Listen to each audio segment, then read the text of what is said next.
Gente, vamos fazer uma viagem agora sobre reflexão e refração, tá? Super simples. Reflexão, vocês associam aqui, nós vamos trabalhar com ondas. Mas, um exemplo da luz chegando no espelho e voltando é a reflexão. Quando nós observamos a nossa imagem, a luz que incidiu, né, da gente e refletiu no espelho, né? Incidiu até o espelho e refletiu para a gente de novo, né? Inclusive, esse ângulo de incidência e de reflexão, ele é o mesmo. Isso é reflexão que nós vamos estudar, tá bom? A reflexão de ondas, ela obedece a duas leis. A primeira lei, ela chama raio de incidência da reta normal e o raio refletido são emitidos no mesmo plano. Essa é a primeira lei da reflexão. O raio de incidência e o raio refletido, eles estão contidos no mesmo plano. Segunda lei, o ângulo de incidência é igual ao ângulo de reflexão. O ângulo que a luz, por exemplo, chega até a superfície do espelho é igual ao ângulo que a luz é refletida da superfície do espelho, tá bom? Essas são as duas leis da reflexão. Muito bem. Efeitos sonoros, eco e reverberação, nós já conversamos.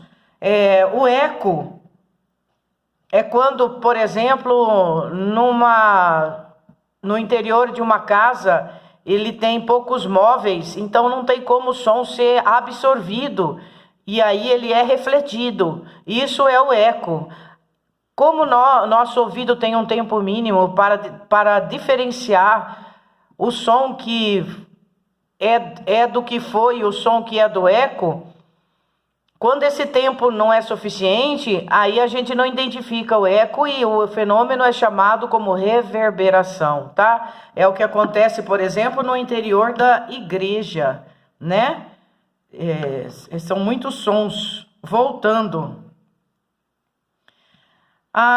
Quando nós fazemos, por exemplo, um pulso com uma onda e deixamos uma extremidade fixa, vai acontecer um fenômeno, e quando a extremidade é móvel, vai acontecer outro fenômeno, né?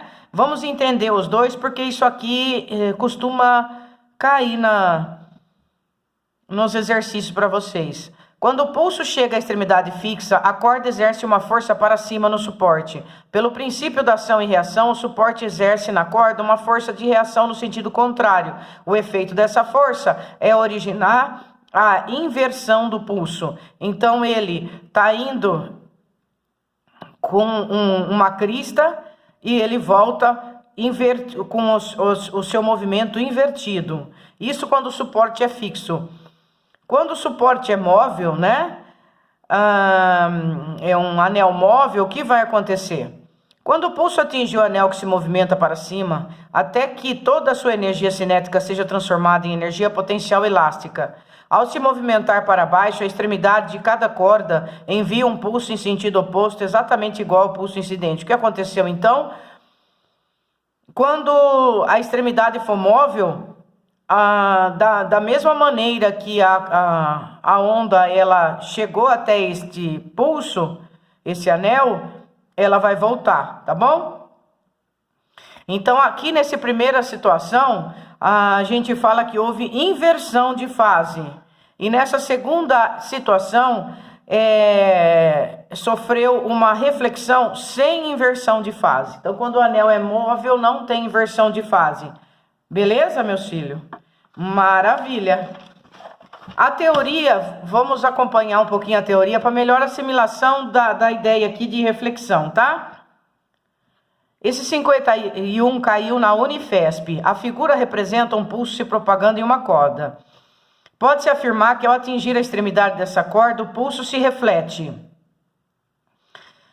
Aí vem as alternativas, eu vou direto na alternativa correta. Com inversão de fase se a extremidade for fixa. Não foi isso que a gente acabou de ver? E com a mesma fase se a extremidade for livre, tá bom? Inversão de fase se a extremidade for fixa. E com a mesma fase se a extremidade for móvel, como invenção de fase se a extremidade for fixa, e com a mesma fase se a extremidade for móvel ou for livre. Beleza, gente? Tá aí, então, um estudo sobre o pulso se propagando em uma corda quando ele bate numa extremidade. 52. A figura mostra um pulso que se aproxima em uma parede rígida, onde está fixada uma corda. Supondo que a superfície reflita perfeitamente o pulso, deve-se esperar que no retorno, após uma reflexão, o pulso assuma a configuração indicada em... Então, o que aconteceu aqui? A figura mostra um pulso que se aproxima de uma parede rígida, onde está fixada uma corda. Supondo que a superfície reflita perfeitamente o pulso, deve-se esperar que no retorno, após uma reflexão, o pulso assuma a configuração indicada. Então ele vai, né, o pulso dessa maneira e volta com essa inversão aqui, tá bom? 53. Você já sabe que as ondas sonoras têm origem mecânica. Sobre essas ondas é correto afirmar: em meio ao ar, todas as ondas sonoras têm igual comprimento de onda? Não, nós sabemos que as ondas sonoras não têm mesmo comprimento de onda. Depende, né, do meio em que ela está se propagando.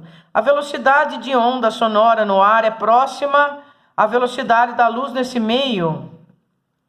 A velocidade da onda sonora no ar tem um valor e a velocidade da luz tem outro valor. Por exemplo, a velocidade do som é 340 metros por segundo e a velocidade da luz é 3 vezes 10 oitava.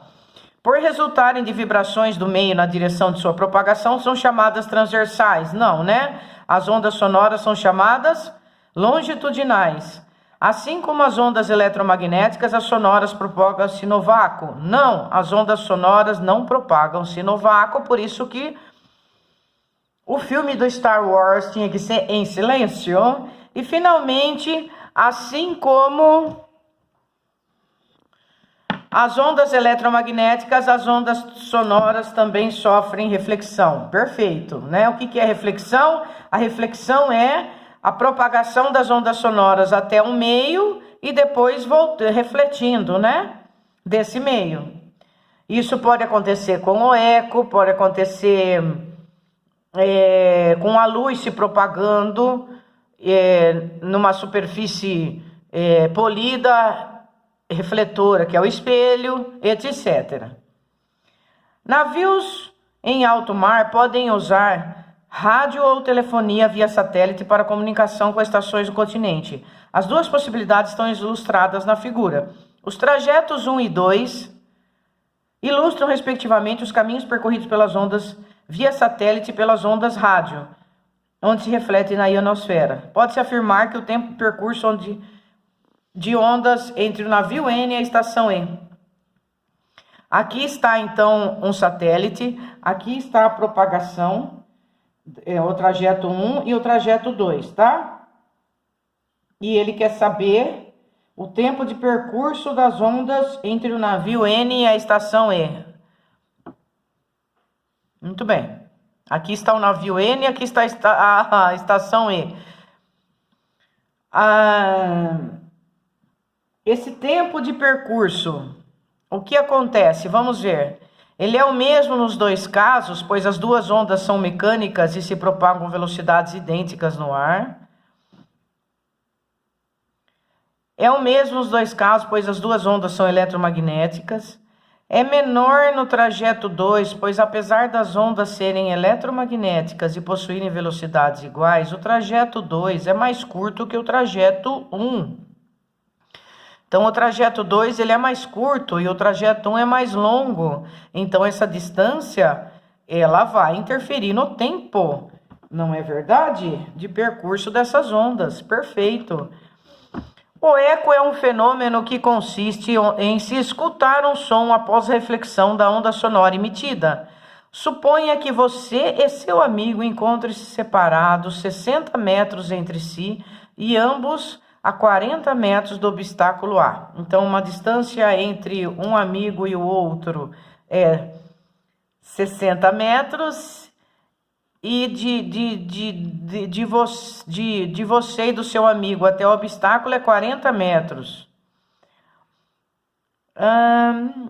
Se seu amigo emitir um som, você perceberá que o intervalo de tempo entre o som refletido e o som direto será aproximadamente em segundos.